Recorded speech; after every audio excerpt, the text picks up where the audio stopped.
Bom dia, meus amados irmãos, a graça e a paz do nosso bondoso Deus e o amor maravilhoso do nosso Senhor Jesus Cristo possa crescer em nós, em nossas vidas, para que em tudo sejamos edificados para a honra e glória do nosso Deus.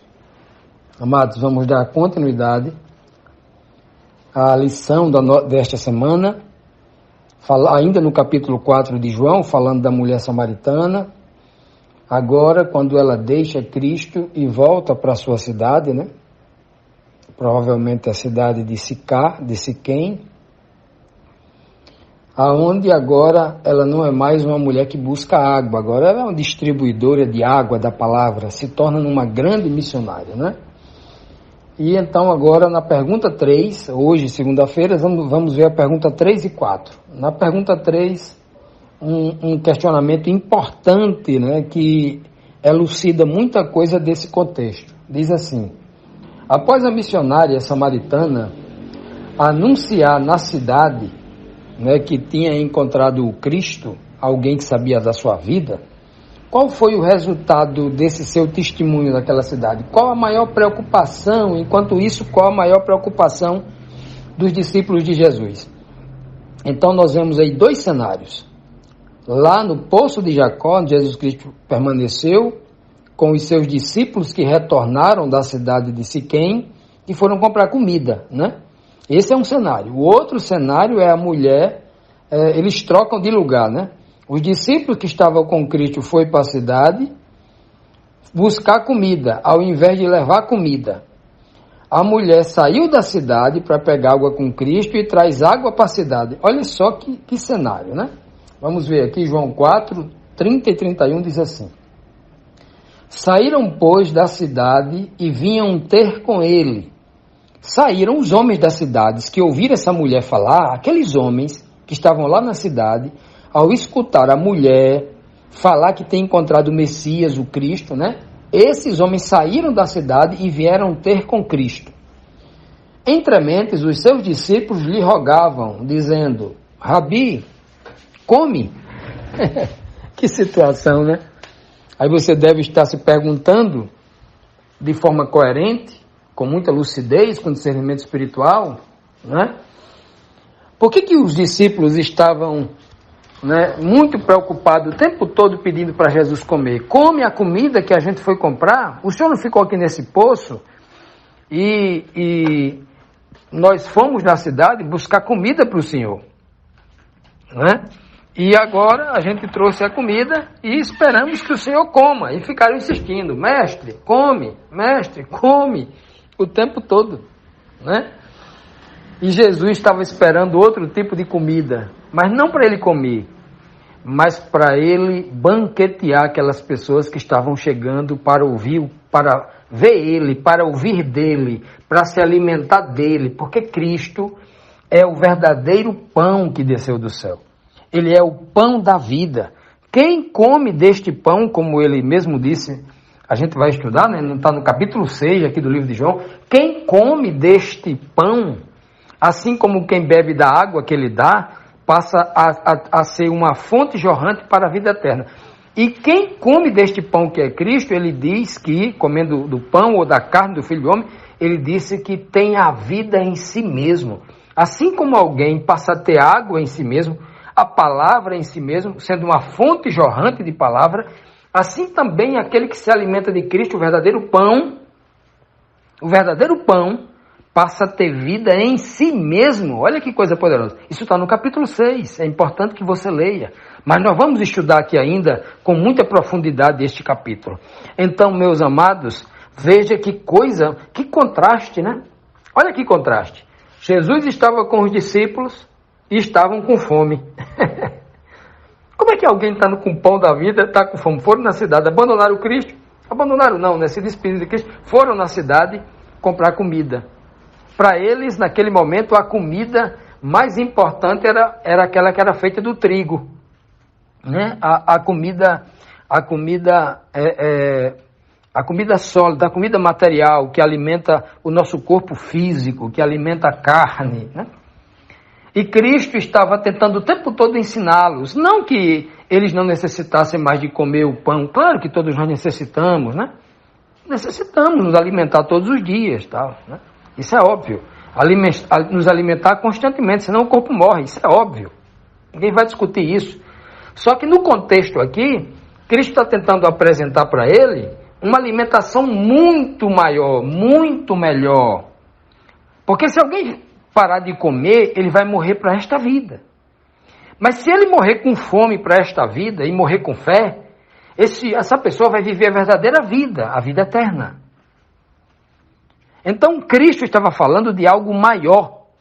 Ele queria apresentar algo maior, porque não adianta você ter a geladeira cheia, a despensa repleta com todo tipo de comida, e está vazio da fé, está vazio do verdadeiro pão da vida. Não adianta, não adianta. É uma vida de tristeza, com a barriga cheia, mas com o coração vazio, com a mente vazia de Deus, com a mente vazia do Espírito de Deus, né? E aí, enquanto os homens vinham para se alimentar de Cristo, da verdadeira comida, os discípulos ali, coitados, ao lado de Cristo, parece que eram cegos nesse, né? Cegos no Espírito, né? O tempo todo exigindo: mestre, come esse pão aqui de trigo que a gente foi comprar, come isso, né? O tempo todo. E por que que a Bíblia vai fazer esse tipo de registro para a gente?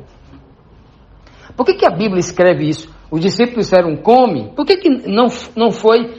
por que que João não omitiu isso?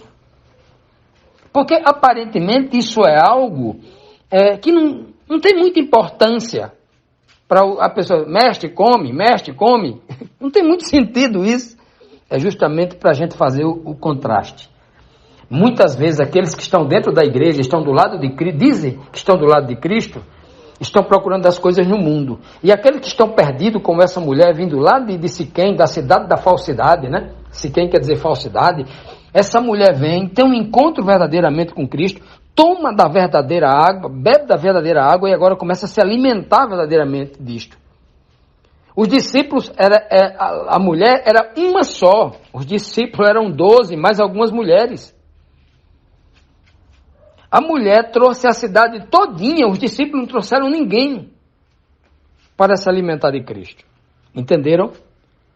Que mensagem poderosa é esta que está implícita por trás deste simples verso, que está, né, dessa simples informação que João está nos passando aqui? Esperando que o Espírito de Deus revele isso em nós para que a gente compreenda o que está acontecendo ali e a realidade do mundo. Muitas vezes nós elegemos aqueles que estão dentro da igreja, que se dizem estar seguindo a Cristo, fazendo a obra de Cristo, do lado de Cristo. Mas muitas vezes essas pessoas estão preocupadas com as coisas do mundo, com a comida do mundo.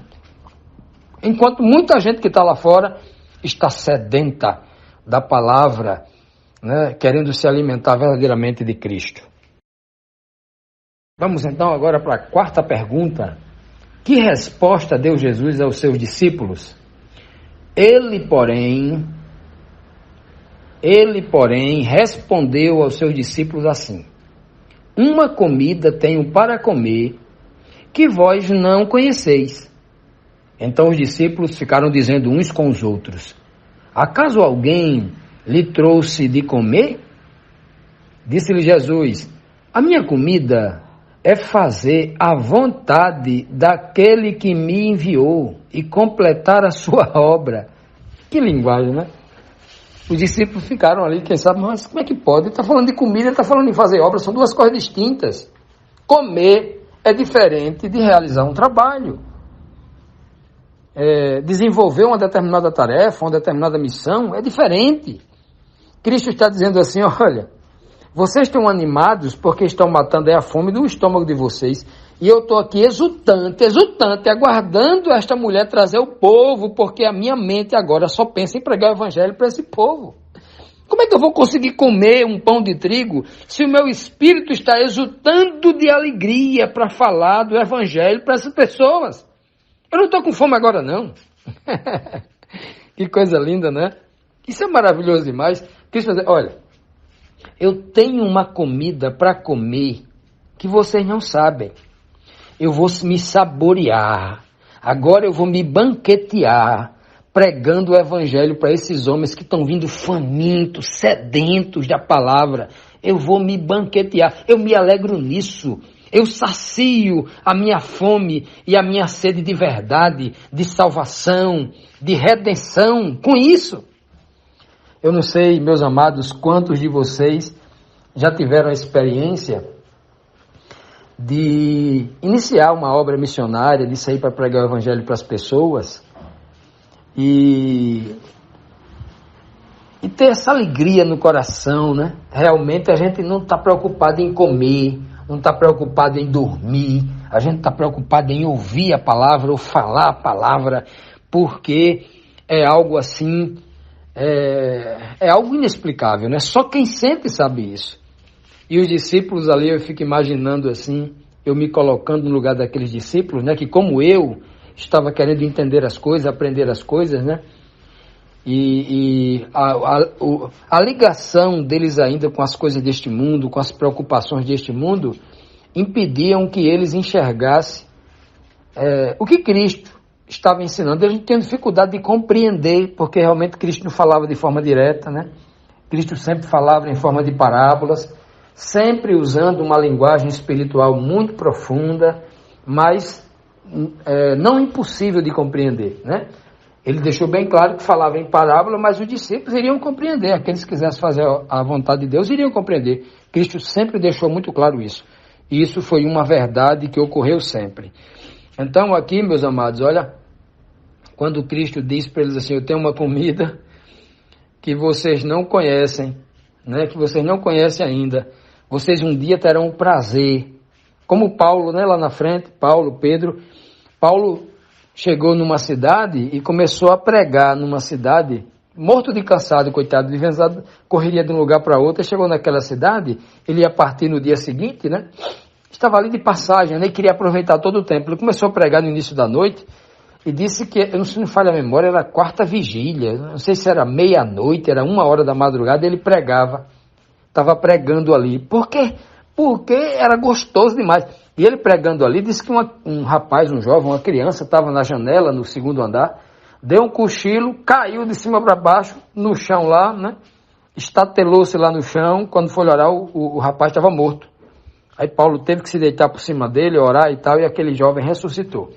Então, veja como os discípulos agora tinham esta alegria, que Cristo está ensinando agora. Vocês não conhecem agora, mas vocês vão conhecer um dia, né? Vão conhecer um dia. Aí os discípulos na época nem sabiam, coitados, ficaram assim conversando com ele. Será que aquela mulher que esteve aqui trouxe alguma comida para ele? Será que teve alguém aqui que deu de comer a ele? Que ele não está com fome? Veja, meus amados, que quando a nossa mente está ocupada com a alimentação que vem do céu, a gente não fica muito preso às coisas que o mundo oferece, essa alimentação que o mundo oferece, não.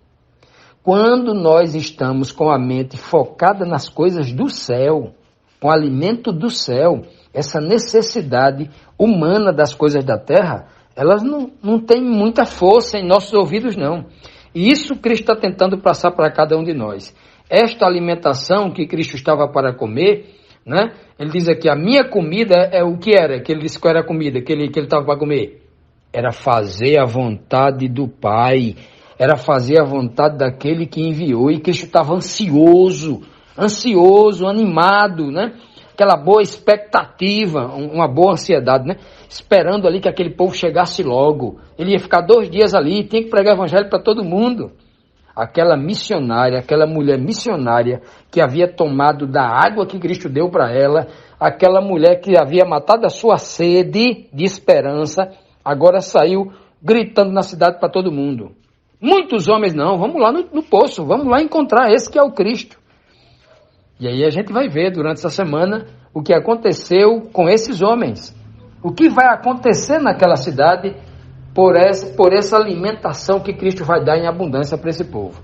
Que cada um de nós busque se alimentar desta mesma comida, desta comida que vai saciar o homem como um todo, a alma, que é a nossa maior fome, a nossa maior necessidade, não é da comida do pão sólido, daquela que vai para o estômago, não. A nossa maior necessidade é do alimento que vai para o espírito, da mente. E esse alimento só Cristo pode nos dar, que a gente possa buscá-lo.